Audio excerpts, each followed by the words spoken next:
Traveling through the sun's blazing hot atmosphere, NASA's Parker Solar Probe has sent back a complex, close-up view of our star.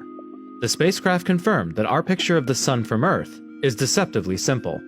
Parker is the closest spacecraft to the sun, meaning we now have never-before-seen details about the solar wind and solar energetic particles.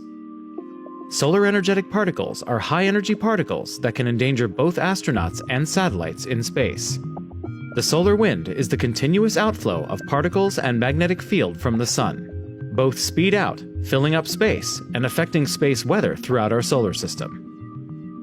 For the first time ever, we were able to go to the source of the solar wind and solar particles. Here are 5 features Parker saw.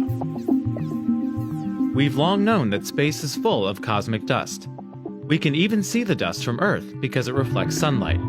Parker saw evidence that the dust stops at an estimated 3.5 million miles from the sun. As the dust gets closer, the sun vaporizes it, creating a dust-free zone surrounding the star. At Earth, it appears that the magnetic field lines flow evenly out from the sun, but Parker saw them behave in a surprising way. The magnetic field lines flip in a whip-like motion, turning 180 degrees around in a matter of seconds. These switchbacks came in clusters and were timed with fast-moving clumps of plasma in the solar wind. Scientists have long wondered if the solar wind is generated as a continuous flow or in spurts. We now see evidence that the solar wind has rough, irregular texture. The plasma within it also seems to lack an orderly sense of direction. Some clumps of solar material fire out into space, while others fall back toward the sun. These clumps may be distorting the magnetic field, causing the switchbacks. They may also be an indicator of what the solar wind looks like in its early stages after its birth on the sun. Parker found a transition point in the solar wind. The corona is the sun's faint, outermost layer that transitions to the solar wind. Before Parker, scientists knew that the corona rotates with the visible surface below it, but they didn't know how, or where, the solar wind switched to flowing straight by the time it reaches Earth.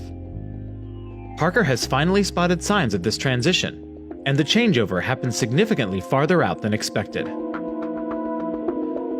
Although the sun has been very quiet over the first 2 orbits, Parker observed several tiny bursts of solar energetic particles. While these events have been seen before, never ones this small. The fast-moving particles from these modest bursts spread out as they move from the sun, making them undetectable from Earth. Without Parker's front row seat, we would never know that the sun is regularly producing these small-scale events. Fast-moving particles are a source of dangerous radiation. The more we learn about these eruptions, the better we can protect our technology and astronauts. Parker still has more work to do, but it's already helping us see our star in a whole new light.